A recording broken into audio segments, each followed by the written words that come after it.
ఈ వీడియోలో నేను 50 రూపీస్ డే మొత్తం సర్వే ఇవ్వబోతున్నాను. ఒకవేళ సక్సెస్ అయితే మీరు ఖచ్చితంగా లైక్ షేర్ ఫాలో అయితే చేయండి.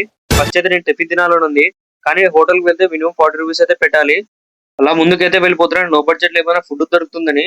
తర్వాత నాకైతే బ్యాక్ సైడ్ ఒక అన్నా క్యాంటీన్ అయితే కనిపించింది. నేనైతే ఏం ఆలోచించకుండా లోపలికి అయితే వెళ్ళిపోయాను. అక్కడ ఇడ్లీ సాంబార్ బిస్మిలాబాద్ అయితే తిన్నాను అనమాట. తర్వాత హ్యాండ్ వాష్ అయితే చేసుకొని 40 రూపీస్ బ్యాలెన్స్ అయితే తీసుకొని వెళ్ళిపోయాను అనమాట బయటికి. ఇప్పుడు ఆఫ్టర్నూన్ 1:41 అయితే అయింది. ఇప్పుడు ఈ 40 రూపీస్ తీసుకొని ఏదైనా ఫుడ్ దొరుకుతుందని బయటకి అయితే వెళ్ళిపోతున్నాను అనమాట. లక్కీగా నాకైతే 2 బనానాలు అయితే దొరికినాయి. అవి తినేసి 10 రూపీస్ బ్యాలెన్స్ అయితే ఇచ్చాను ఆయనకి. చలివేంద్రంలో తాత అయితే చలైలు అయితే ఇచ్చాడు. అదైతే 2 గ్లాసులు అయితే తాగేశాను.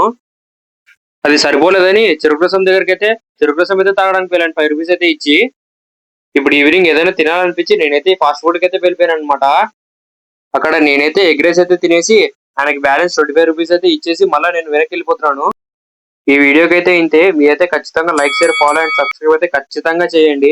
ఫైనల్ గా నేను ఒకటే చెప్తున్నాను, మంచి బతకాలంటే కోట్లు అవసరం లేదు, తినడానికి తింటుంటే చాలు. ఇక ఓ రాదు, ఎందుకు సాగు